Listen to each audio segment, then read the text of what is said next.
자, 오늘 제목은 자기 감정을 잘 다스리는 법을 배우자, 이 제목으로 말씀을 전할 텐데, 우리 이 부분에 대해서 영상을 먼저 이 본문을 한번 볼 건데, 이사야 26장 3절이에요. 그냥 그걸 피지 말고 여기를 보세요. 개정개혁하고 킹제임스 버전을 같이 한번 두 개 보면서 보겠습니다. 자, 먼저 위에 게 이제 우리 개정개혁이고, 그리고 이제 밑에 게 킹제임스 버전인데, 자 한번 보겠습니다. 자, 먼저 위에 거. 자, 우리 같이 한번 읽죠. 시작. 주께서는 그 심지가 견고한 자를 평강하고 평강하도록 인도하시리니 이는 그가 주를 신뢰함이니이다. 여기서는 우리 성경에는 그 심지가 견고한 자라고 표현을 했어요. 근데 킹제임스 버전에 보면 어떻게 표현하고 있나? 여기 이건 메시지가 아니라 킹제임스인데 다 같이 시작. 주께서는 그 생각을 주께 고정시킨 자를 완전한 평강으로 인도하시리니 이는 그가 주를 신뢰하기 때문이니이다. 여기서는 주께서 그 생각을 주께 고정시킨 자를 완전한 평강으로 이끌어 주신다는 거예요. 자, 이 본문의 말씀을 가지고 자기 감정을 잘 다스리는 게 왜 그렇게 중요하고, 마지막 때 특별히 환난 때에 이기는 자가 되려면 어떻게 해야 되는지를 이야기하려고 합니다. 자, 많은 사람들이 하나님을 기쁘시게 하며 살고 싶어 해요. 왜냐하면 이것이 우리가 이 땅에 존재하는 이유이기 때문에 그래요. 우리 모든 그리스도인들은 죽으면 그냥 천국에 들어가는 것이 아니라 먼저 그리스도의 심판대 앞에 서서 이 땅에 사는 동안 누구를 위해서 무엇을 하며 살았는지에 대해서 신문을 받고, 그 신문 결과에 따라서 어떻게 영혼을 보낼 것인지, 더 좋은 부활, 그 영원한 세계 새하늘 새 땅에서도요 계급적인 구조가 있기 때문에 정말 삶의 질이 좋은 영광 가운데 영혼을 보낼 것인지, 겨우 부끄러운 구원받으면서 영혼을 보낼 것인지, 아니면 예수 믿고도 지옥 가서 지옥에서 영혼을 보낼 것인지 결정된다는 거예요. 그래서 우리가 이 땅에 사는 동안 이 육신의 때는요 기회입니다.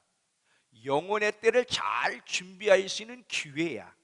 농부에게는 봄이라고 하는 시간은 가을 추수를 위해서 필요한 준비의 시간인 것처럼, 만약에 가을에 정말 많은 추수를 원하면 봄의 시간을 게을리해서는 안 되고 잘 준비해야 되듯이, 새하늘 새 땅을 맞이했을 때 영원한 세계에서 여러분 좋은 날을 영원히 보내려면 지금 살아있는 이때 준비를 잘 하셔야 돼요. 하나님을 기쁘시게 하는 일보다 더 중요한 일이 없는데 어떻게 해야 하나님을 기쁘시게 하며 살아갈 수 있을까? 이제 이 해답이 오늘 또 여기에 주어져요. 그리고 우리의 시선이 어떤 상황 가운데도 하나님께 고정되기를 원하는데, 자 오늘 말씀 보니까 그 생각에 주께 고정된 자를 완전한 평강으로 인도하신대. 근데 이게 쉬운 게 아닌 게요, 사람이 어려움을 만나면, 극한 상황을 만나면 감정이 요동을 쳐요. 그래서 하나님만 바라봐야 되는데 사람의 감정이 요동을 치면 하나님께 집중을 할 수가 없고 마음의 평강을 얻을 수가 없어요. 이 마지막 때는 평강의 능력인데, 평강이 있어야 상황 가운데도 침착하게 대응을 할 텐데, 감정이 요동치는 사람은 반드시 실수하고 넘어지게 돼요. 여러분, 우리 아가서 2장 15절에 보면 신부를 향해서 하나님이 이렇게 얘기해요. 비둘기의 눈을 가진 네가 참 어여쁘구나 그래. 이 비둘기는 한쪽 방향 외에는 다른 방향을 동시에 볼 수가 없어요.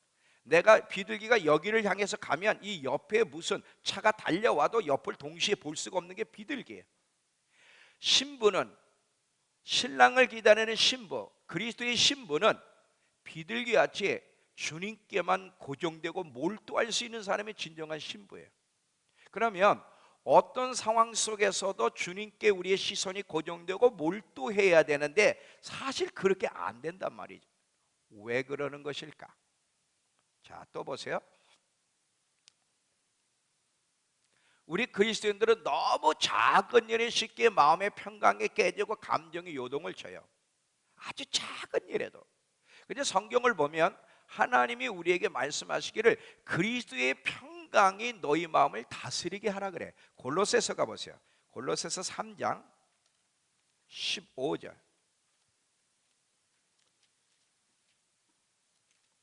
골로새서 3장 15절을 보시면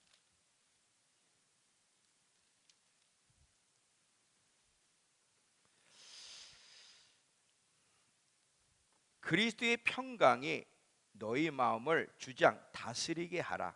너희는 평강을 위하여 한 몸으로 부르심을 받았나니 너희는 또한 감사하는 자가 되라. 여러분, 우리가 어떤 상황을 만나도 감사하는 자가 되려면 마음의 평강이 있어야 돼. 마음의 평강이 그 사람의 마음을 주장하고 있을 때만 어떤 상황 속에서도 감사가 일어나지, 많은 사람이 상황을 만날 때마다 낙심하고 불평하고 좌절하고 염려하고 하는 이유는 뭐냐면 그 마음의 평강이 없게 항상 요동치기 때문에 그래. 어떻게 하면 어떤 상황 속에서도 그리스도의 평강이 우리의 마음을 주장하게 할 수 있을까? 자, 또 보세요. 계속 질문하면서 제가 나갈게요. 우리는 영적으로 더 깊이 들어가고 싶어하고 성장하고 싶어하고 늘 삶 속에 하나님의 임재 가운데 살아가고 싶어요. 여러분, 하나님이 우리를 예수 그리스도로 말미암아 그 십자가를 통해 우리에게 구원시켜 주신 것은 적당한 믿음 생활하며 세상에 마음을 두고 살게 하시기 위해서 구원시킨 게 아니에요. 반드시 하나님 앞에 심판받을 사람들이 있어요. 계속 영적으로 진보하려고 갈망하지 않는 사람. 하나님 앞에 가장 큰 죄 중에 하나가 뭐냐면 갈증이 없는 거야. 뭐 이 정도 신앙생활하면 됐지 뭐. 아니 내가 뭐 예수 신앙 고백도 했지. 주일날 꼬박꼬박 예배드리지. 방언까지 했지 뭐. 수요 예배까지 나오는데 이 정도 신앙생활하면 되지 않겠어? 이게 어리석은 다섯 처녀가 한 짓이에요 이게. 하나님의 은혜, 하나님이 우리를 구속하신 목적은 어디까지 자라가느냐면 그리스도에게까지 자라가게 하기 위해서요. 이스라엘 백성들이 모세를 통해서 애굽에서 나왔을 때 하나님의 목적은 단순히 애굽에서 나오게 하는 것만이 목적이 아니야. 애굽에서 나온 것은 거듭남을 얘기해. 여기서 멈추는 것이 아니라 가나안 땅까지 깊이 들어가는 건데, 이 가나안 땅까지 깊이 들어가는 건 뭐냐면 계속 성장 성숙해서 그리스도에게까지 온전한 데까지 들어가게 하시는 것이 하나님이 우리를 구원하신 목적이에요. 근데 이스라엘 백성들은 가나안 땅을 들어가기를 원하지 않았어요. 요단강에서 가나안 땅에 들어가려 했더니 거인과 철병거가 있는 것 때문에 두려워 들어가지 않으려고 했을 때 그 가나안 땅에 들어가지 않으려고 한 이스라엘 백성들을 하나님은 광야에서 다 죽여버렸어요.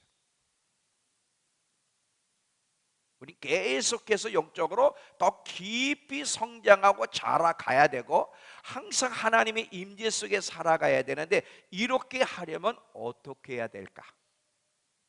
자, 또 보세요. 앞으로 있을 이 환란의 여정은요 굉장히 쉬운 여정이 아니라 굉장히 길어. 7년이에요 7년. 자, 앞으로 있을 환란은 분명히 날짜 기간이 7년인데 여러분, 좋은 날의 7년은 금방 가지만 지긋지긋한 지옥 같은 날은 7년이 금방 갑니까? 너무 더딥니까? 7년이요 하루가 1년 같아. 이게 괴로운 날을 경험하는 사람들의 고백이에요. 앞으로 우리 앞에 있을 이 7년 환란은 창세 이래로 이런 환란이 없었다는 그 환란, 이 긴 여정을 어떻게 통과할 수 있을까?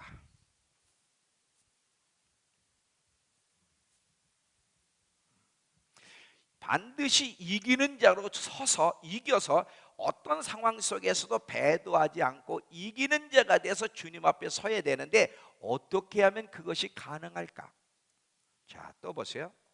많은 그리스도인들이, 세상 사람도 그렇지만 많은 그리스도인들이 관계 속에서 너무 힘들어.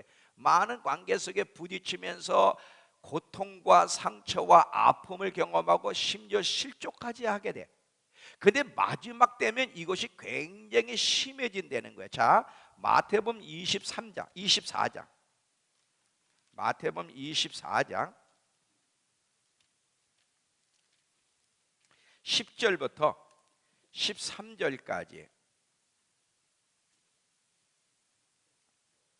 자, 먼저 이거 읽고 또 메시지 성경으로 또 한번 같이 읽겠습니다. 먼저 마태복음 24장 10절, 마지막 때에 있을 일인데, 그때는 마지막 때가 되면 많은 사람이 실족하게 되어 서로 잡아주고 서로 미워하겠으며, 거짓 선지자가 많이 일어나 많은 사람을 미혹하겠으며, 불법이 성함으로 많은 사람이 사랑에 식어지리라. 그러나 이런 가운데서도 그렇게 감정에 요동치고 실족하고 싸우는 것이 아니라 끝까지 견디는 자가 구원을 얻으리라. 이 부분을 메시지 성경으로 보겠습니다. 자 보세요. 이거는 우리 성경이야. 오케이. 자, 그때의 메시지 성경, 유진 피터슨의 메시지 성경으로 풀어서 설명한 거예요. 그때의 내 이름을 전하는 이유로 너희가 모두가 너희를 미워할 것이. 잘 봐요. 마지막 때는 우리가 예수를 증거한다고 하여 몇몇 군데, 저 북한만이야 전 세계 사람이 우리를 미워하고 죽일 겁니다. 각오하고 있어야 돼요. 거기다가 세상은 살벌해져서 모두가 서로 물고 뜯으며 미워할 것이다. 그 혼란을 틈타 거짓 설교자들이 나와서 많은 사람을 속일 것이. 꼭 그렇게 예수 믿지 않아도 대한거 속일 거라는 거예요. 그대로 견뎌라. 그것이 하나님의 바라시는 일이다. 끝까지 견뎌라. 그리하면 너희는 절대 후회하지 않을 것이고 결국 구원을 받을 것이다. 많은 핍박이 올 때 실족하면 안 돼. 실족하면 주님을 못 만나. 어떤 핍박과 어떤 아픔이 있더라도 견뎌야 돼. 믿음 안에서 감정이 요동치도록 내버려두는 것이 아니라 믿음 안에서 주님을 바라보며 잘 견디는 자가 결국은 구원을 얻는다는 거야. 여러분, 지금 이 교회 성도들을 보세요. 얼마나 서로 관계 속에서 상처받고 시험 들고 교회 떠나고 그 잘못된 선택들을 합니까? 갈수록 점점 더 살벌해질 거예요. 세상이나 교회나. 이건 불행한 겁니다. 자, 지금 제가 몇 가지 이야기를 했는데, 이런 여러 가지 문제의 원인 배후에, 잘 들어보세요. 우리의 인생의 실패의 원인 배후에는 감정이 있어요.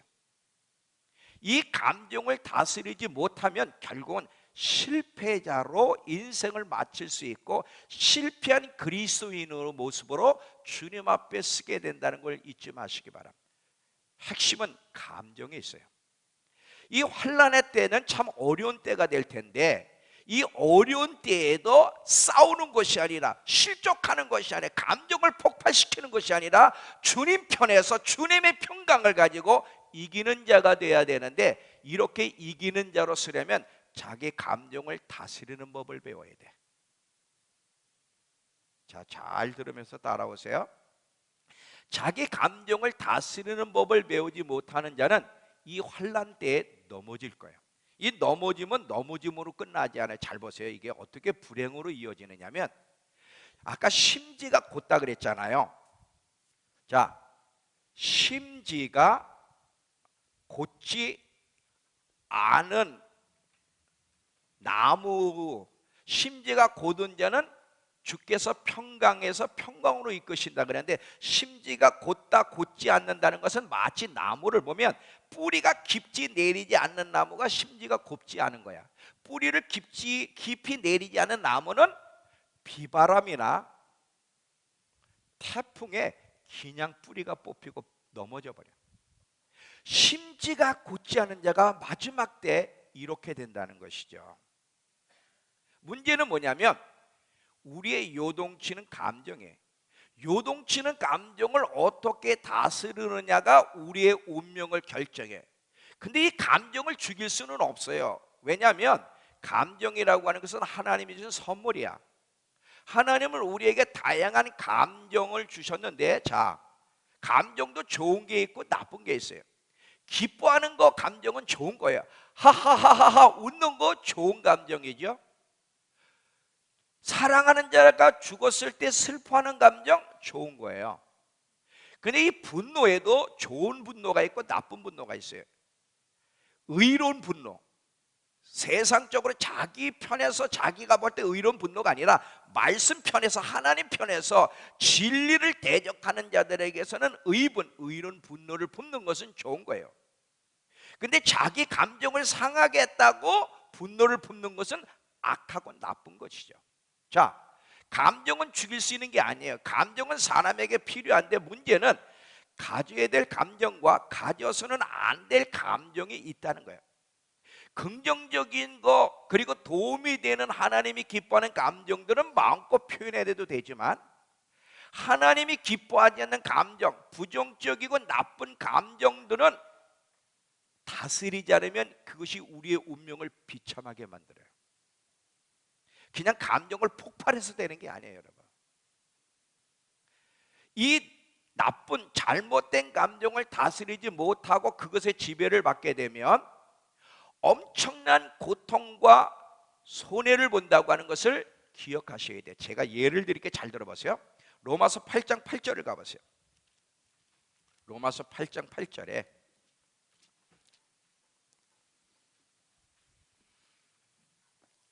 이 잘못된 감정을 잘 다스리지 못하면 우리의 삶 속에서나 영적 삶에 있어서 큰 고통을 갖다 주는데, 로마서 8장 8절을 보시면 육신에 있는 자들은 하나님을 기쁘시게 할 수 없다. 잘 봐요. 우리의 소원은 하나님을 기쁘시게 하는 게 소원이에요. 근데 육신에 있는 자는 뭐야? 감정이 요동치도록, 나쁜 감정이 요동치도록 내버려 두는 사람이 육신에 속한 자 중에 하나인데, 이 육신에 있는 자들, 감정이 요동치도록 내버려 두는 자는 절대 그 삶이 하나님을 기쁘시게 할 수 없다는 거예요. 이건 엄청난 손해가 있어요.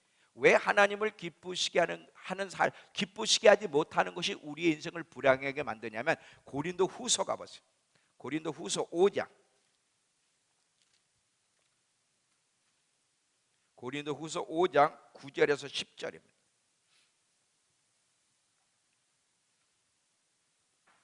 고린도 후서 5장 9절에서 10절. 자, 피셨죠? 그런즉 우리는 몸으로 있든지 떠나든지 주를 기쁘시게 하는 자가 되기를 힘쓴다. 왜 주를 기쁘시게 하는 자가 되기를 힘써야 되냐면 10절 때문에 그래. 이는 우리가 다 반드시 그리스도의 심판대 앞에 나타나게 되어 각각 선한 일이든 악한 일이든 그 몸으로 행한 것, 즉 이 땅에 산 삶에 대해서 심판을 받기 때문이다. 최선을 다해서 하나님이 기뻐하는 반응들을 하며 살아야 되는데, 하나님이 기뻐하는 삶을 살아가려면 자기 감정을 다스릴 수 있어요. 감정을 다스리지 못하는 자는 절대 그 삶이 하나님을 기쁘시게 할 수 없는 불행을 낳게 돼요. 또 하나, 이 감정을 잘 다스리지 못하게 되면 하나님의 뜻에서 벗어나, 우리 모든 사람은 하나님의 뜻 안에서 걸어갈 때만 하나님의 보호와 하나님의 축복을 경험해. 하나님의 뜻에서 벗어나게 되면 영적으로 불행해지는데, 세 사람 얘기를 제가 뒤에 가서 할 거예요. 아브라함 얘기, 엘리야 얘기, 바나바라 하는 세 사람의 얘기. 이 세 사람의 얘기를 뒤에 가서 이야기할 테니까 잘 들어보시기 바랍니다. 또 이 감정이 요동치도록 내버려도 감정을 다스리지 못하는 사람은 아까도 이야기한 것처럼 하나님께 시선이 고정되지 못해. 주께서는 그 생각을 주께 고정시킨 자에게 완전한 평강으로 인도하신대. 근데 이 말을 다른 성경 번역에서 보면 하나님은 그 사람을 온전히 지켜주신다 이렇게 돼 있어요. 그러니까 우리의 시선이 하나님께 고정되어야 되는데, 여러분 아는 것처럼 여러분 속에 감정이 요동치고 부글부글 끓는 사람은 하나님께 생각이 고정될 수가 없습니다. 또한 우리는 하나님으로 가득 채워져야 돼. 성령으로 가득 채워져야 돼. 성령으로 충만해야 돼. 왜냐하면 성령으로 충만해야 인간의 연약함들을 극복할 수 있는데, 어떤 사람에게 하나님의 성령으로 가득 채워주시냐면 마음의 평강을 유지할 수 있는 사람, 감정이 요동치는 자에게는 하나님의 당신의 것을 성령으로 충만케 하시지 않습니다. 그러니까 여러분, 이 감정을 다스리지 못하는 것은 그냥 그걸로 끝나는 게, 이 폭발시켜서 끝나는 게 아니에요. 이게 우리를 불행으로 이끌어 간다는 사실을 기억하면서 장명석 집사님 눈을 한번 크게 떠보세요. 오래간만에 만나는데 장명수기가 세계 떴어. 지금 이제 이 인터넷이 이제 전 세계, 미국에서도 보고 호주에서 보는데, 내가 12월에 호주 가면 물어볼 거야. 장명수기가 누구냐고.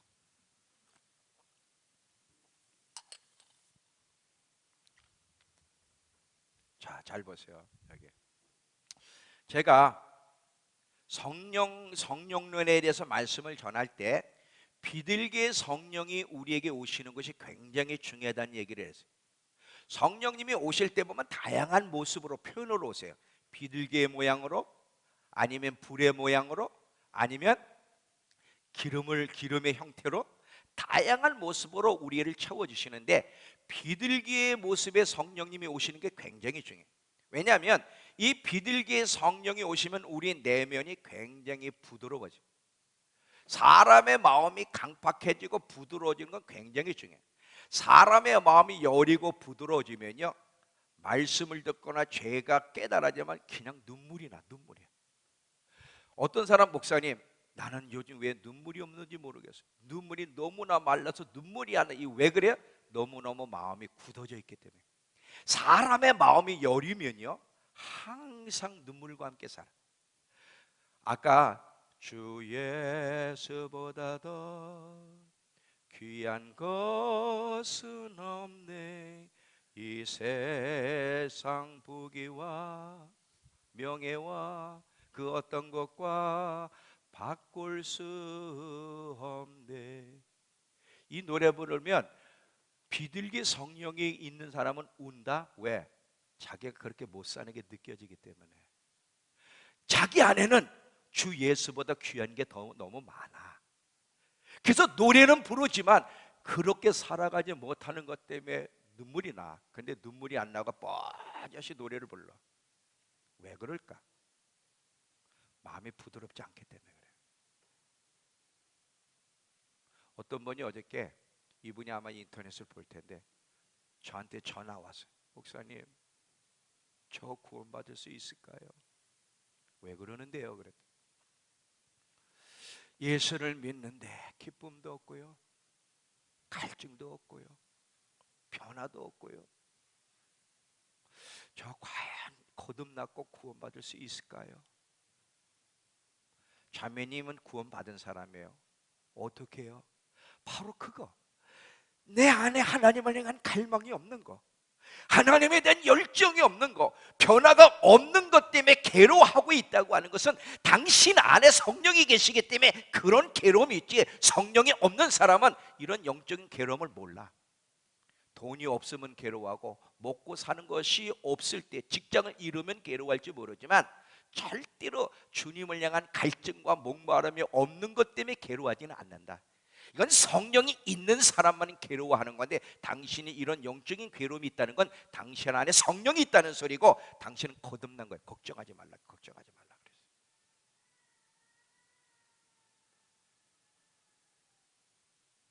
교회에 와서 예배를 드려도 거듭나지 않은 사람들 굉장히 많아요.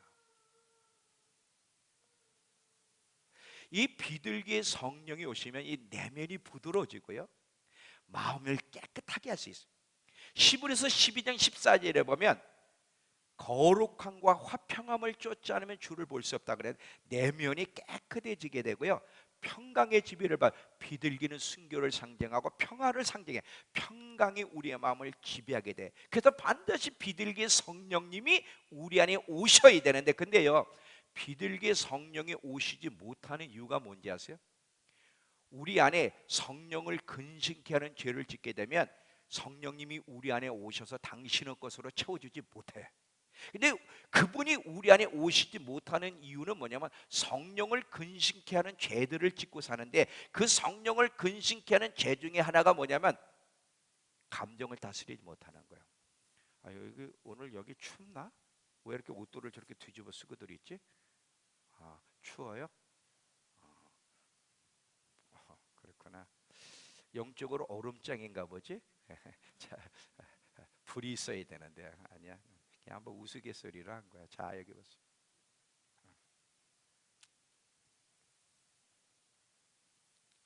성령으로 채워져야 돼. 비둘기의 성령을 모셔야 돼. 이것이 얼마나 중요한지. 근데 이 비둘기의 성령은 감정이 요동치고 다투고 싸우고 미워하고 손가락질하는 것에는 역사하지 않아. 여러분, 제가 예화 하나 드린 거 기억하세요? 오늘 새로 또 이렇게 오신 분들이 있어서 한 번 더 제가 이 예화를 드리겠는데, 미국 목사님 자기 간증이에요. 이 비둘기의 성령은 이 땅에서 신야생 비둘기가 그것을 상징해. 비둘기는 두 종류가 있는데 회색 비둘기와 신야생 비둘기가 있어. 신야생 비둘기가 성령님을 상징해. 근데 신야생 비둘기는, 야생식 비둘기는 보기가 어렵습니다. 저도 뉴질랜드 가서 처음으로 봤어요. 야, 비둘기, 신야생 비둘기가요, 이 딱 산에서 내려왔는데 얼마나 이쁜지 몰라요. 이 회색 비둘기는 더러워요. 근데 이 회색 비둘기는 늘 흔히 볼 수 있는 거야. 그런데 이 목사님 부부에게 갑자기 아파트 창틀에 신야생 비둘기가 한 마리 앉았고 회색 비둘기가 앉았더라는 거예요. 근데 신야생 비둘기는 보통 앉을 수가 없는데 하나님이 뭔가를 깨닫게 해주시려고 신야생 비둘기가 앉게 한 거야. 근데 신야생 비둘기가 그 집 창문에 내려앉는 순간, 그때가 뭐 하고 있었냐? 부부가 말다툼하고 있을 때야. 부부가 말다툼하면서 네가 오르냐 네가 오르냐 어조가 격해지는 순간 야생 비둘기가 내려왔다가 후루룩 하고 날아가더래. 다 모아셔가지고 어머, 저 야생 신비들에게 날아갔네. 그 순간 성령이 감동을 주시는 거예요. 내가 오늘 너희 집에 왜 신야생 비둘기가 앉게 했는 줄 아니? 너희에게 교훈하기 위해서야. 신야생 비둘기는 나를 상징하는데, 내가 왜 너가 목회자 집안인데도 너희 가정 안에 너희들 삶에 내 임재가 그렇게 없느냐면 너희 부부가 자주 다투고 싸우기 때문이야. 나는 싸우고 다투고 화내고 손가락질하고 감정을 다스리지 못하고 미워하는 곳에는 나는 임하지 않는다. 나는 사랑하고 용서하고 연합하고 하나 되고 화평을 이루려고 노력하는 곳에 오는 거지, 싸우고 다투는 곳에는 마귀만 역사하지 나는 오지 않아. 왜 우리는 비둘기의 성령을 경험하지 못하죠? 예수 믿는데도. 왜 그럴까요? 잘못된 반응을 하며 살아가기 때문에, 감정을 다스리지 못하기 때문에 그러는 거예요. 성령님은 자기 감정을 다스리며 그 마음에 평강이 그 마음을 주장하는 자에게 임하세요. 누가복음 10장에도 가보세요. 누가복음 10장에도, 누가복음 10장 1절에서 7절까지 보시면,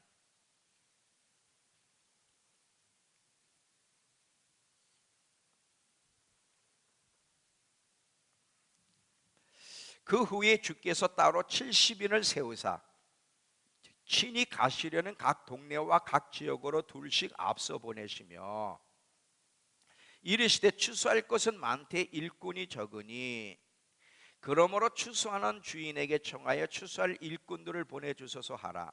갈지어다 내가 너희를 보냄이 어린 양을 이리 가운데 보낸과 같도다. 전대나 배낭이나 신발을 가지지 말며 길에서 아무에게도 문안하지 말며 어느 집이 들어가든지 먼저 말하되 이 집이 평안을지어다 하라.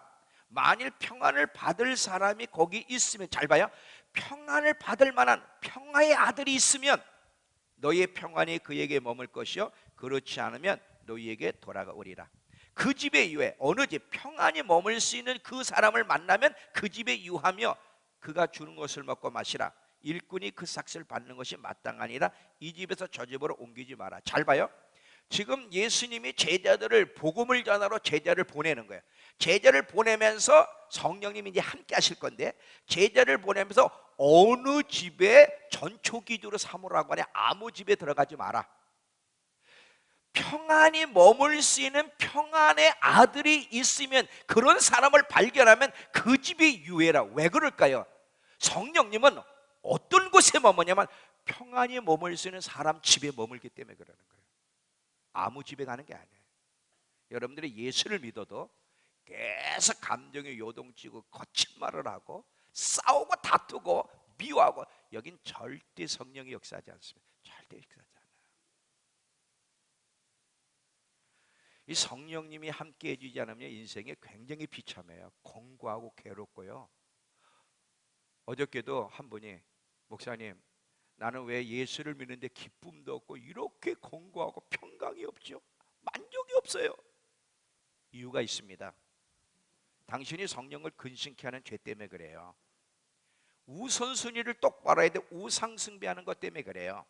하나님보다 더 좋아하고 더 원하는 것이 있기 때문에 우상숭배를 하게 되면 하나님은 절대 당신에게 기쁨과 만족을 주지 않아요. 이건 하나님께로부터 주어지는 건데, 우상숭배가 아니라 우선순위에 항상 하나님을 첫 번째로 둬야만, 하나님을 기쁘시게 하는 삶을 살 때만 하나님이 세상이 줄 수 없는 깊은 평강과 기쁨과 안식과 만족을 주는 거지.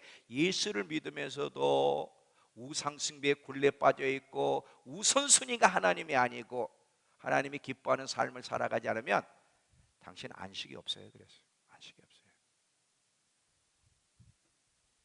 잘 들어보세요.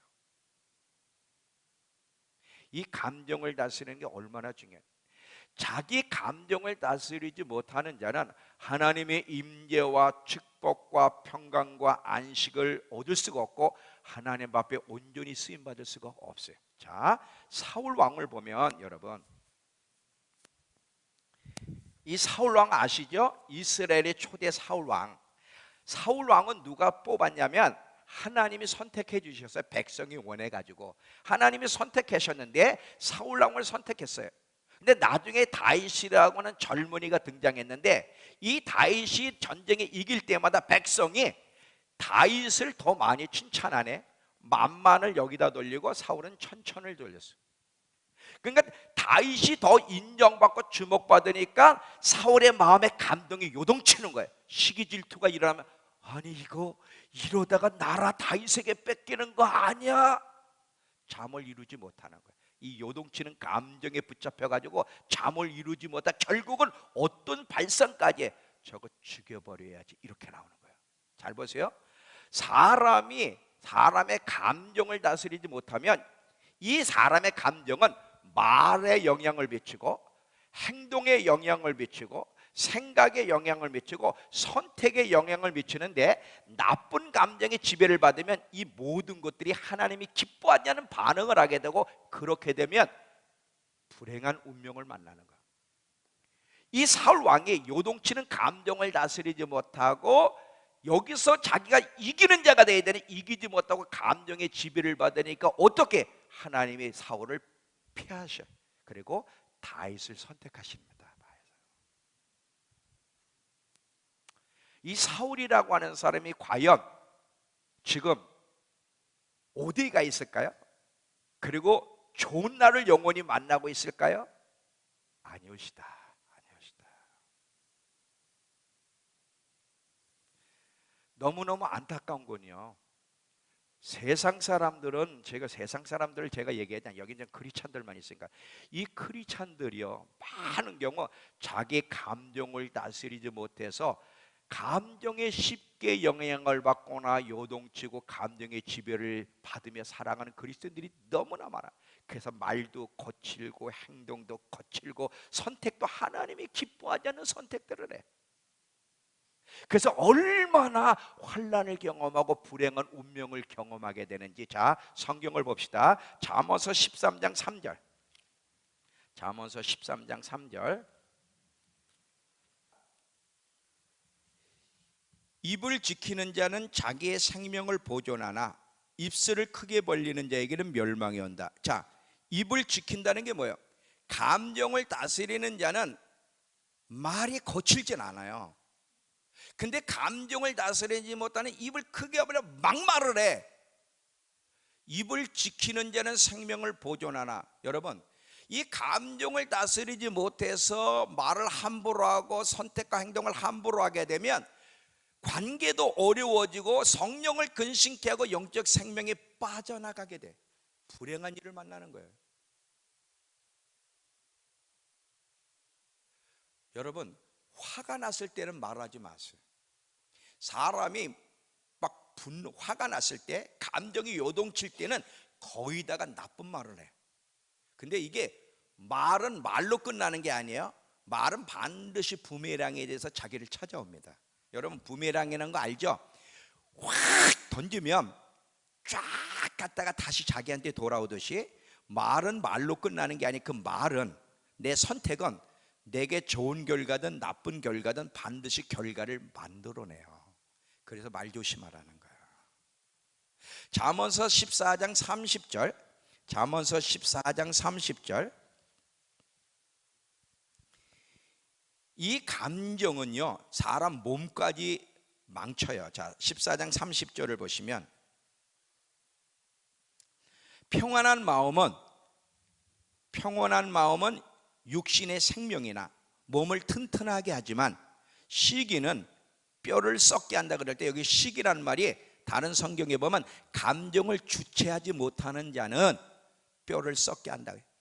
그러니까 여러분, 이 감정은 영적으로 정신적으로도 영향을 미치지만 신체적으로도 굉장히 건강하게 살지 병들며 살지는 감정을 어떻게 다스리느냐에 달려 있어요. 여러분, 우리 많은 그리스도인들 가운데 막 우울증에 시달리고 불면증에 시달리고 공황증에 시달리고 좋은 자격증도 아닌데 증을 달고 다니는 사람들, 잠자고 싶은데 잠이 와야지. 근데 잘 봐요. 왜 그러는 줄 아세요? 감정이 요동치면 잠이 안 와요. 미운 감정이 사로잡혀 요동치는 사람이 잠자는 거 봤어? 그러면 잠을 못 자면 어떻게 돼? 뼈가 썩는 거지. 몸이 확 약해지는 거지.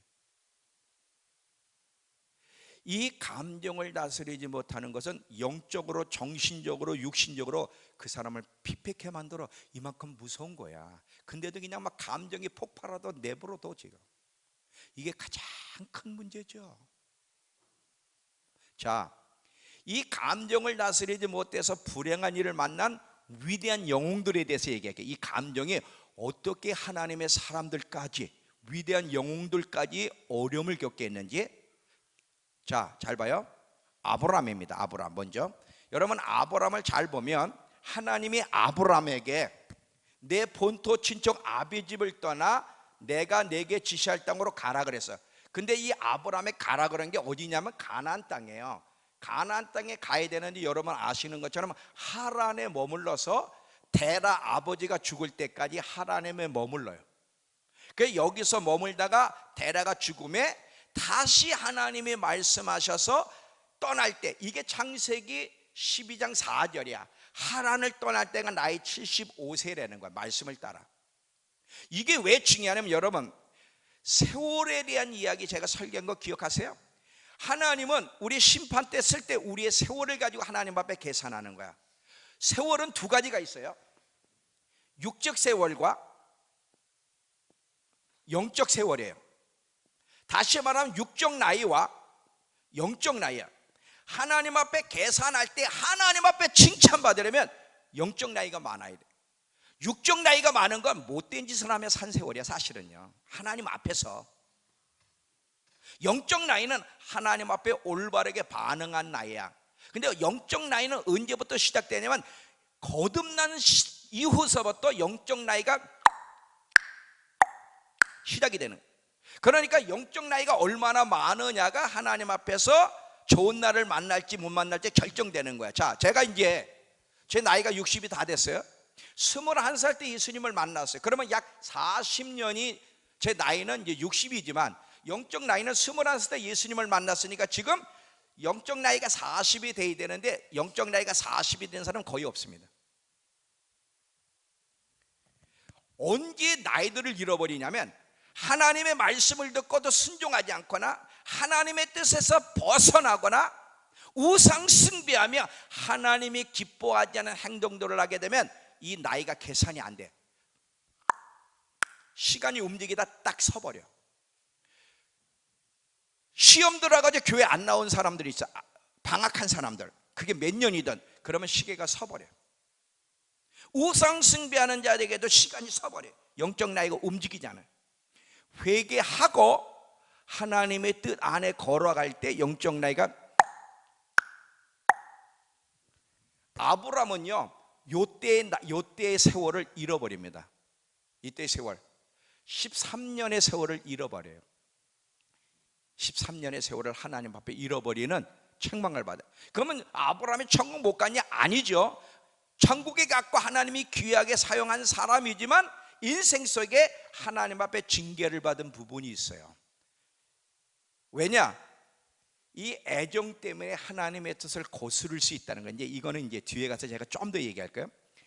어떤 감정도, 애정과 인정도 하나님의 뜻을 거스려 그 길에서 벗어나면 하나님이 기뻐하지 않습니다. 그래서 나보다 부모나 자식이나 남편이나 아내를 더 사랑하면 내게 합당치 않다는 거예요.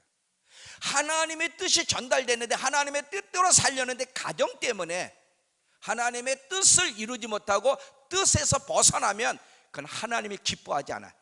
사람의 선이나 애정보다 하나님의 뜻을 따라 사는 것이 더 좋아. 어떤 것도 하나님의 뜻을 유산시켜서는 안 되는 거예요. 여러분, 신앙의 여정은 쉬운 게 아니에요.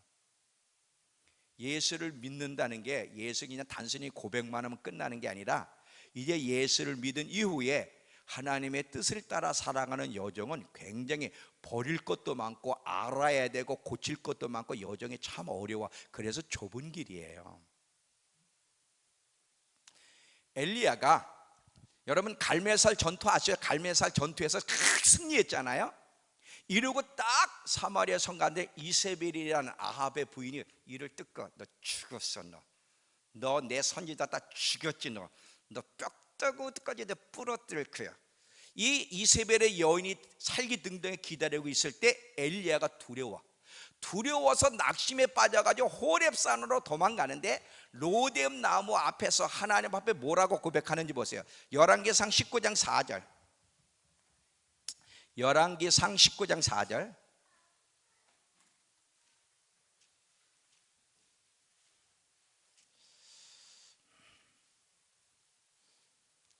자, 549페이지예요.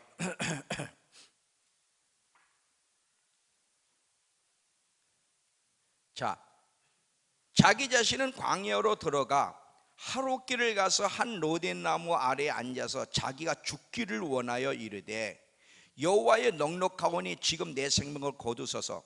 나는 내 조상들보다 낫지 못하나이다.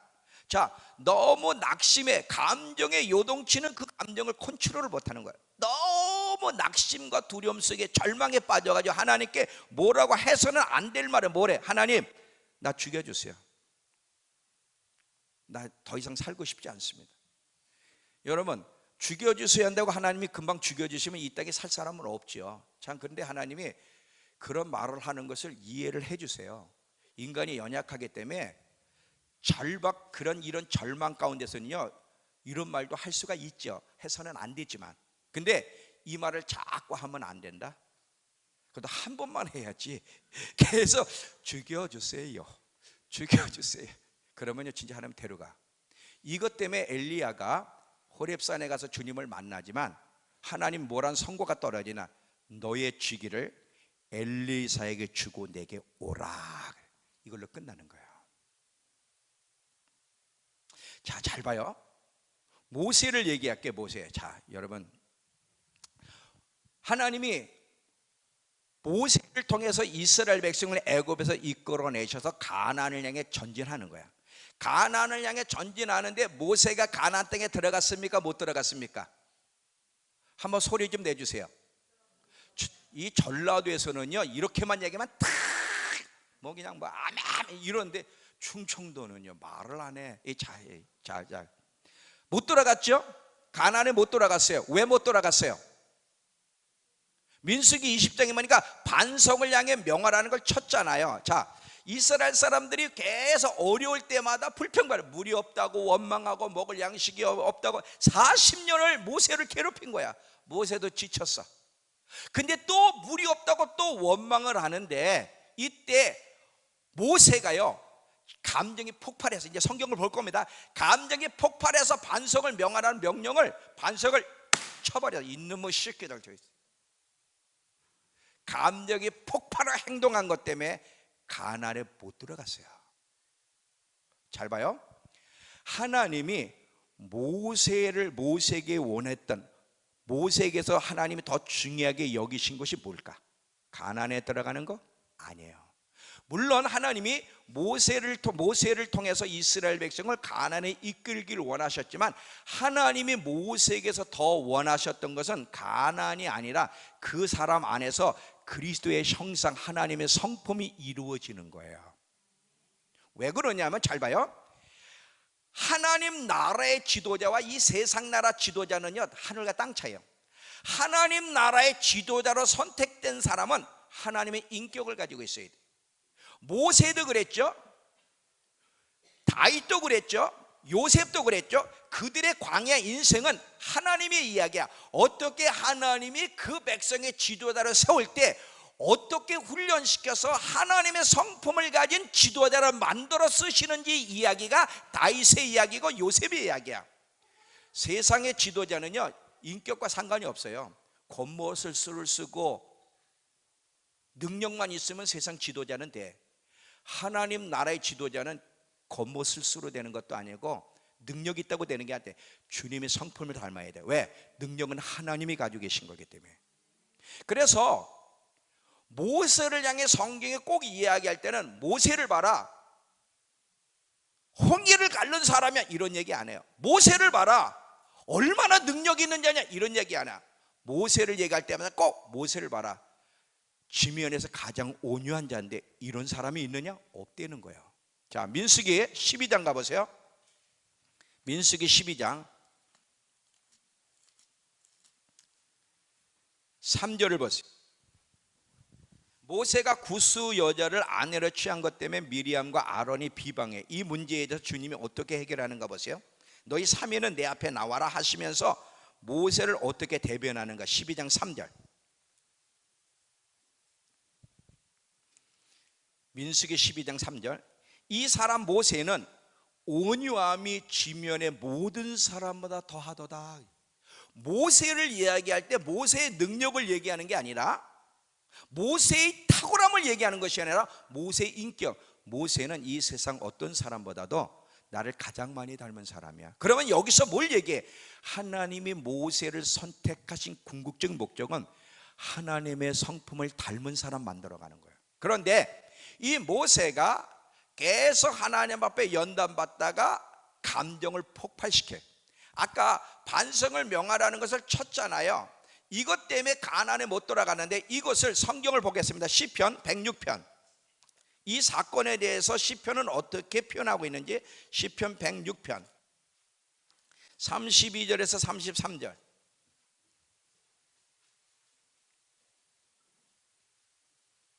시편 106편 32절에서 33절. 우리 성경을 한번 읽고 메시지로 또 볼게요. 자, 우리 성경 먼저 봅시다. 시편 106편 32, 33. 그들이 또 무리바 물에서 여호와를 노하시게 하였으므로 그들 때문에 재난이 모세에게 이르렀나니, 이는 그들이 그의 뜻을 거역함으로 말미암아 모세가 입술로 망령된 말을 했다는, 하나님이 기뻐하지 않는 말을 했다는 거야. 자, 메시지 성경에서 어떻게 표현하고 있는지 보세요. 자,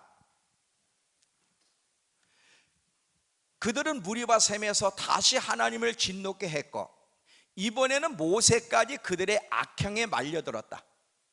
그들이 또다시 하나님을 거역하자, 잘 봐요, 모세가 자제력을 잃고 폭발하고 말았다. 아이씨, 죽을래? 감정 요동치는 거를 자제하지 않고 입으로 폭발을 해버렸어요. 그것 때문에 가나안을 못 돌아갔어요.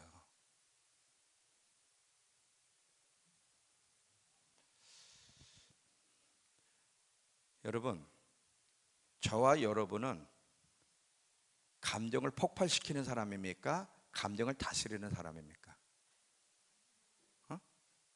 집안에서 보든지 교회에서 보든지 직장에서 한번 봐봐. 감정이 탁 튀어오를 때 그걸 잘 다스려? 아니면 폭발시켜버려? 살아있는 게 기적이에요. 살아있는 게 기적. 정말이에요. 하나님의 은혜야. 은혜로다. 오늘 저녁에 현 집사님 은혜에 대한 찬양을 좀 한번 부르면 돼요. 그 저번에 여기 한번 띄운 거 있었지? 은혜의 노래. MIT 할 때 은혜의 노래 그거. 은혜로 여기까지 왔어요. 하나님의 은혜가 아니면 우린 이 땅에 존재하지 않습니다. 정말이에요. 정말이에요. 그 하나님의 오래 참으심과 은혜가 너무 크기 때문에, 기다려 주시는 것이 너무 크기 때문에, 혜선아, 우리 혜선을 기다려 주시는 하나님의 인내가 너무 크기 때문에 너가 살아있는 거야. 그렇지 않으면 넌 벗어갔어.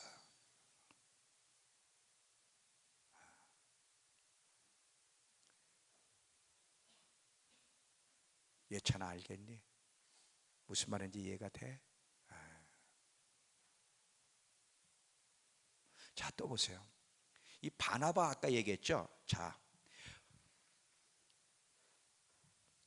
사도행전 13장에 보면 안디옥 교회의 성도였던 바울과 바나바를 하나님이 따로 불러내세요.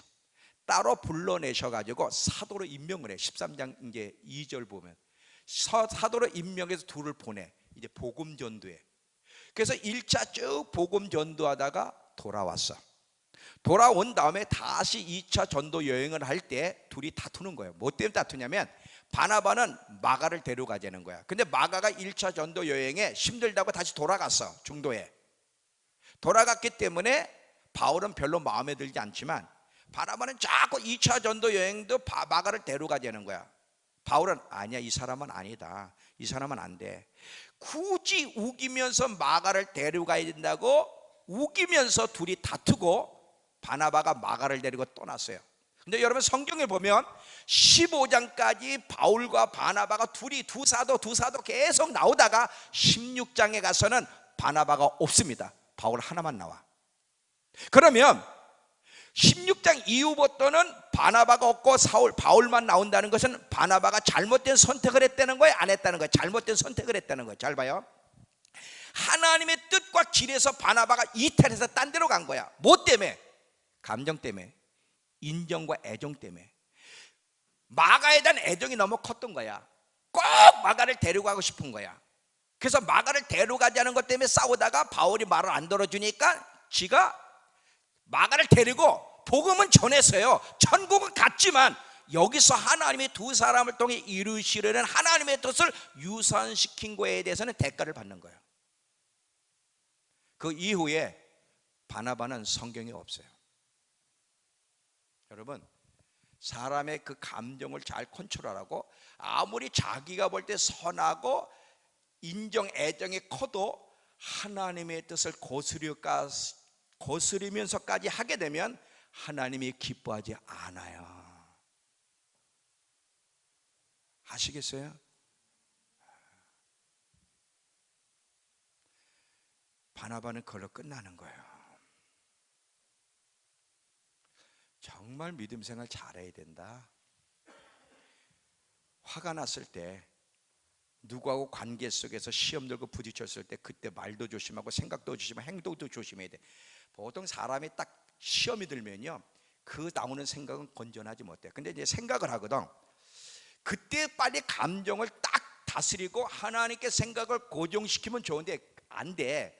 예를 들면 김정지 집사하고 부딪혔어. 그걸 김정지 집사는 내 말도 안 들어. 화딱지가 났어. 아이, 저 왜 내 말도 안 듣고 이렇게 반기를 들지? 그 말과 태도 때문에 내가 자꾸 묵상을 하는 거. 묵상하면 안 되는데 자꾸 묵상하다 보니까 감정은 무거워지고 요동을 치는 거지. 이때 빨리 하나님께 생각을 고정시켜야 되는데 이미 저 사람에 대한 생각과 말을 받아들이고 묵상을 하게 되면 감정이 요동을 치는 거야. 요동치면 그때부터 나오는 생각은 다 잘못된 생각이야. 그리고 판단도 잘못돼. 저거 장로 주지 말아야지. 절대 장로 안수 안 준다. 저 다른 교회 갔으면 좋겠다. 사람이요, 이때는요, 여러분 시험 들면 꼭 믿음교회만 교회야? 교회가 여기 50군데인데 이러면서 결정을 하잖아. 그래서 하나님의 뜻에서 벗어나면 여러분 그걸로 끝나는 거예요. 선택도 결정도 말도 행동도 참 잘해야 되는데 감정이 요동칠 때는 조심하세요. 많은 경우 사람은 감정의 지배를 받고 감정의 요동을 쳐. 근데 이거를 다스리는 게 얼마나 중요한지 잘 몰라. 김정재 집사 오해하지 마라. 내가 김정재 집사 얼마나 사랑하는지 몰라. 알지? 물론 마음에 안 드는 부분도 있는데 그래도 사랑해. 김정재 집사나 우리 여기 있는 성도들은 진짜 사랑합니다.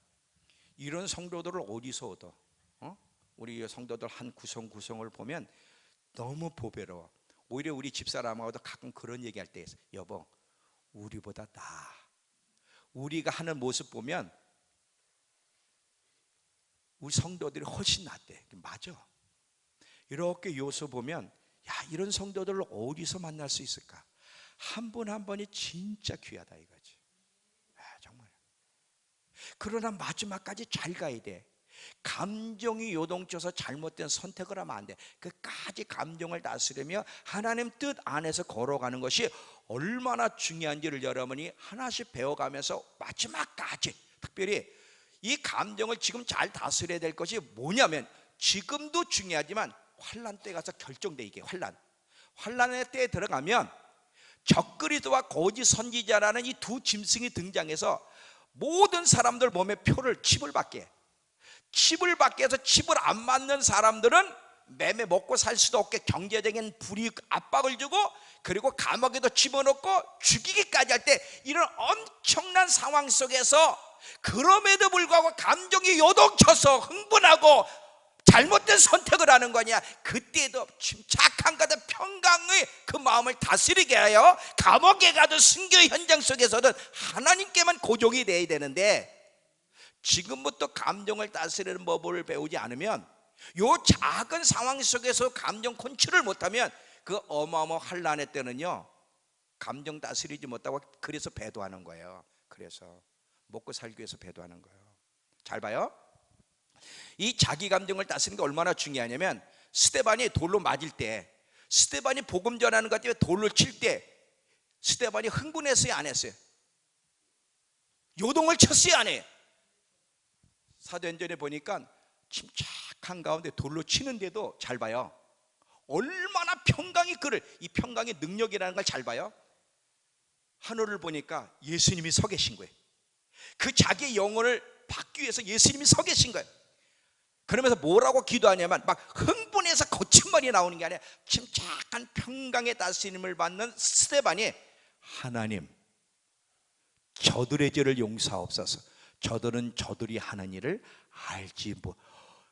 돌에 맞아 죽는 현장에서도 이렇게 침착할 수 있을까? 이거는 감정을 다스리는 법을 배운 사람, 성령이 충만한 사람에게만 가능한 거예요. 예수님의 전 생애를 보면요, 예수님 그렇게 따고도 때리고 예수님 죽이려 하고 별 모함을 다 해도 예수님이 그것 때문에 감정이 요동치고 흥분하고 막 그랬습니까? 자, 한 예만 드릴게요. 베드로전서 2장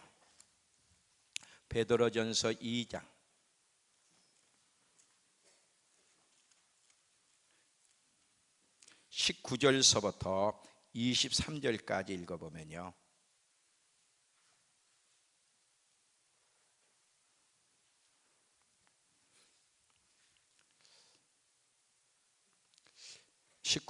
베드로전서 2장, 부당하게 애매하게 고난을 받아도 하나님을 생각함으로 슬픔은 참으면 이는 아름다우나, 죄가 있어 매를 맞고 참으면 무슨 칭찬이 있으리요? 그러나 선을 행함으로 고난을 받고 참으면 이는 하나님 앞에 아름다우니라.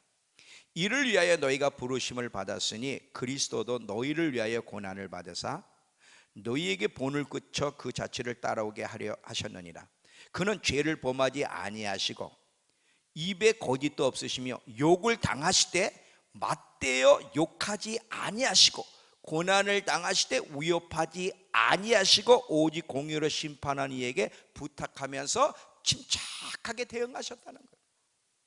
절대 감정이 요동치도록 내버려. 예수님도 인간으로 오셨기 때문에 감정이 요동을 쳤을 텐데 그 요동치는 감정을 잠잠케 하고 평강의 그 마음을 다스리게 했기 때문에 순간순간마다 승리하는 자가 될 수 있었던 거예요.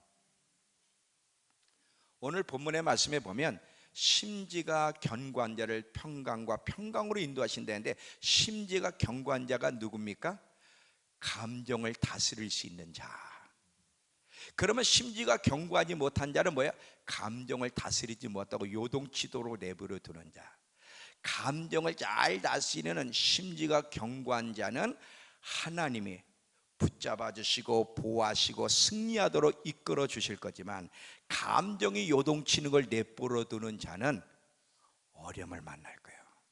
하나님 지켜주지 않아요.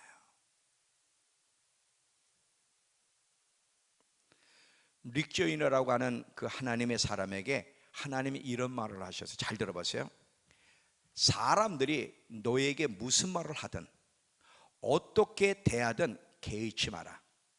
감정이 요동치게 하지 마라. 그렇지 않으면 내 안에 있는 내 능력이 빠져나갈 것이다. 자, 봐요. 우리 혜란아, 눈이 약간 맛이 조금 간 것 같지 않니? 아니야? 아니래. 내가 말 조심해야지. 아니래. 절대 아니래. 혜란아, 자, 사람이 너에게 안 좋은 소리를 해. 그러면 그것 때문에 괴로워, 안 괴로워? 사람이 널 막 해대고 너에게 나쁜 얘기를 하고 하면 감정이 요동치고 괴로워, 안 괴로워? 괴롭지. 누구나 다 똑같은 거예요. 근데 그렇게 하면 안 된다는 거예요. 그러면 내 능력이 너에서 빠져나간다. 사람이 무슨 말을 하든 어떻게 너를 대하든 개의치 말고 감정이 요동치도록 내버려 두지 마라. 계속 평강이 너를 주장하게 하라. 그렇지 않으면 내 능력은 너에게서 빠져나간다.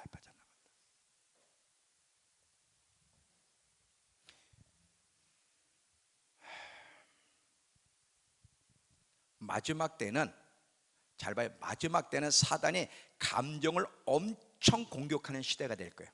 마지막이 될수록 사람들은 자기 감정 컨트롤을 못하게 된다. 아까 마지막 때에 서로 미워하고 잡아주고 실족하는 때가 온다 그랬잖아요. 여러분 지금 이 세상 잘 봐요. 우리나라만 봐요. 아파트 층간 소음 때문에 싸우다 마다 죽이기까지 하고요. 주차 잘못했다고 차를 긁든지 죽이기까지 하고요. 부부가 싸우다가 화가 나서 찔러 죽이기. 지금은요 싸우면 안 돼. 사람이 자기 감정 컨트롤이 안 되는 시대. 왜 그런지 아세요? 마귀가 역사하게 돼. 마지막에 될수록, 자 계시록 12장에만 사탄이 이 땅에 내쫓겨요. 자기 때가 얼마 남지 아니하므로 너희에게 갔다. 그러므로 땅과 바다는 화 있을진저. 왜? 자기 때가 얼마 남지 않은 땅으로 떨어진 사단이 너희를 찾아갔기 때문이래요. 계속 여러분 감정 컨트롤이 아니라 요동치게끔 만, 그렇게 돼야 사단의 놀이개감이 되고 사단이 이 세상을 지배할 거겠다. 이거는 안 믿는 사람이나 믿는 사람이나 마찬가지예요. 자기 감정을 철저하게 다스리는 법을 배우지 않으면 이 감정 때문에 죽을 겁니다. 감정 때문에. 교회에서도요 말 잘못했다가 아니야 벌써 무서워요. 그래서 우리 성도들 시험 든 사람 없나? 얼굴 표정이 왜 저러지? 내가 또 오늘 무슨 말 잘못했나?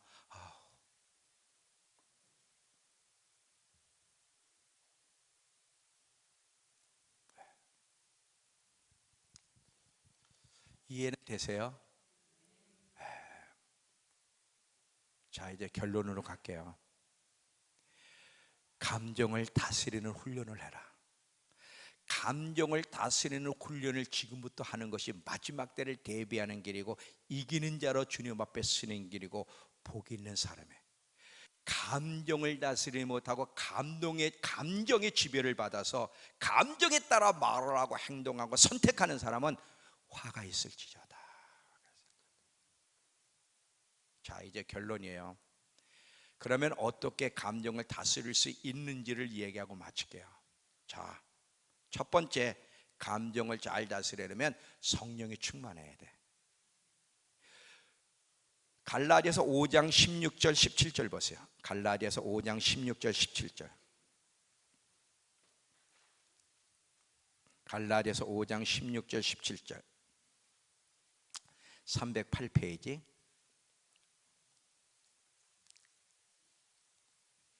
갈라디아서 5장 16, 17. 내가 이르노니 너희는 성령을 따라 행하라. 그러면 육체의 욕심을 이루지 아니하리라. 육체의 소욕, 뭐 감정 다스리지 못하는 것도 다 육체 소욕에 들어가죠. 나쁜 감정 표현이라든지 이런 것들. 성령을 거스리고 성령은 육체를 거스리라니 이 둘이 서로 대적하므로 너희가 원하는 것을 하지 못하게 한다. 성령이 충만하면 감정이 요동치지 못하도록 성령이 막아주셔. 그래서 감정의 지배를 안 받게 되는 거야. 사람의 힘으로 되는 게 아니야. 잘 봐요. 저와 여러분이 성령으로 충만하지 않으면 감정의 지배를 받고, 감정의 지배를 받지 않으면 성령이 충만하여 성령님이 잡아주셔야 돼. 자, 여기 봐요. 만유인력의 법칙에서 이게 다 떨어져요. 중력, 이게 다 물건들이 떨어지는데, 이 떨어지는 물건이 떨어지지 않게 하려면 이 떨어지는 무게보다 더 강력한 뭐가 붙잡고 있으면 떨어지지 않아요. 우리 타락한 본성을 가진 사람은 항상 상황 때문에 감정이 요동치고 감정의 지배를 받게 돼 있어요. 근데 이 지배로부터 보호를 받으려면 성령이 붙잡고 있어야 돼. 성령이 붙잡아 주시면, 성령으로 충만하면 감정의 지배를 안 받고 승리할 수 있어요. 우리의 힘으로 되지 않아. 그래서 성령이 충만하려고 애를 써야 되고요. 두 번째는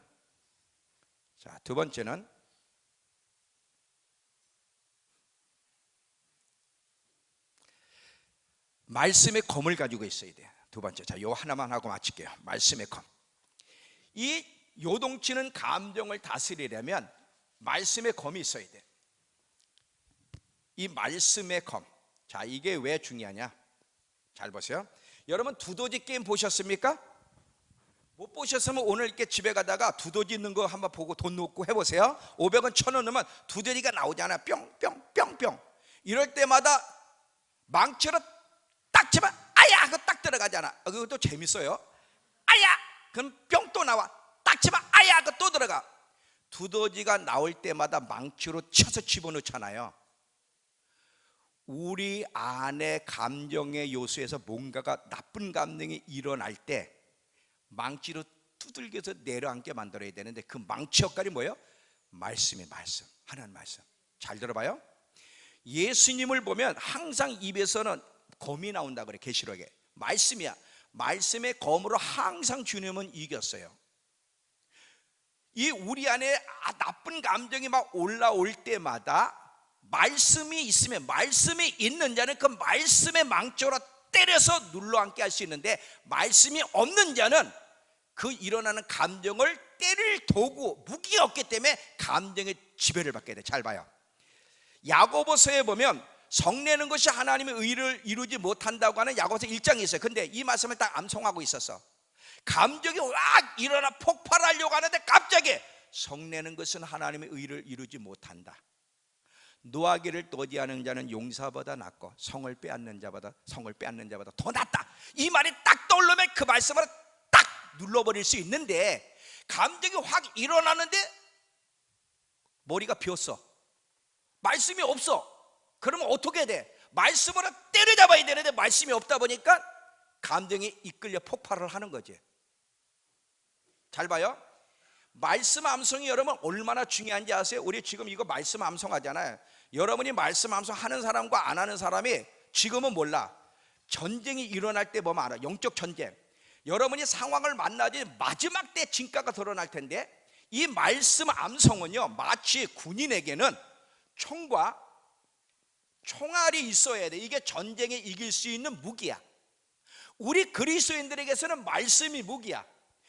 말씀을 암송하여 계속 마음에 담아두면 영적 전쟁이 일어날 때, 상황이 힘들어 감정이 요동칠 때 말씀으로 때려잡을 수 있는데, 말씀 암송을 때에 말씀이 마음 안에 없는 사람은 무기가 없기 때문에 때려잡을 수가 없고요. 특별히 마지막 때 정말 힘든 여정을 걸어갈 때 말씀이 있는 자는 말씀을 붙잡고 감정을 다스리며 믿음으로 끝까지 견디는데, 말씀이 없는 자는 혼돈과 당황 속에서 결국은 잘못된 반응을 하며 넘어지게 될 것입니다. 말씀이 있어야 돼. 말씀이 있어야 돼. 말씀이 있어야 돼. 말씀이 있어야 돼. 말씀이 있어야 돼. 말씀 암송을 많이 하며 묵상하는 사람은 충분한 무기를 준비하고 있기 때문에 전쟁에 이길 수 있는데, 말씀도 읽지 않고 암송하지 않은 사람은 무기가 없기 때문에 실제 전쟁을 만나면, 영적 전쟁을 만나면 자기 감정을 다스릴 수 있는 힘이 없어요. 그냥 넘어지는 거야. 배도하게 되는 거예요. 지금부터 대비하세요. 자기 감정을 다스리는 훈련. 그 감정을 다스리려면 두 가지예요. 성령의 도우심으로, 성령의 충만함으로, 그리고 말씀의 검으로. 부지런히 말씀을 암송해. 자기 입과 혀를 지키는 자는 환난에서 보전하리라. 의인의 마음은 대답할 말을 깊이 생각하여도 악인의 입은 악을 쏟느니라. 지혜로운 자의 마음은 그 입을 슬기롭게 하고 그 입술에 지식을 더하느니라. 죽고 사는 것이 혀의 권세에 달려나니 혀를 쓰기 전에 혀의 열매를 먹으리라. 유순한 사람은 노를 쉬게 하여도 과격한 자는 말을 격동케, 노를 격동케 하니라. 올량한 혀는 생명나무이지만 배려한 혀는 마음을 상하게 하느니라. 자기 입과 혀를 지키는 자는 환난에서 자기를 보존하느니라. 세상에는 금도 있고 진주도 많거니와 지혜로운 입술이 더욱 귀한 법이라. 이 말씀들이 있으면요, 감정이 확 올라올 때마다 턱턱 두더지를 때려잡듯이 때려잡을 수 있는데, 말씀이 없으면요, 때려잡을까 지가 의도 터져. 감정이 이끌리고, 그리고 불행한 일을 만나는 거예요. 여러분, 무기를 준비하세요. 부지런히 암송하여 무기를, 마지막 때를 대비하세요. 하나님은 여러분이 이기는 자로 주님 앞에 서기를 원하는데, 이기는 자에겐 분명히 보상해 주시겠다 그랬는데, 하늘나라에서도 보상하시지만요, 이 땅에서도 여러분 감정을 잘 다스리고 이기는 자가 될 때 반드시 주님이 좋은 것을 주실 텐데, 특별히 환난의 때 분명히 하나님이 지켜주시고 보호하시고 승리하도록 이끌어 주실 것입니다. 감정을 다스리는 법을 배우시는 저와 여러분 되길 축원합니다.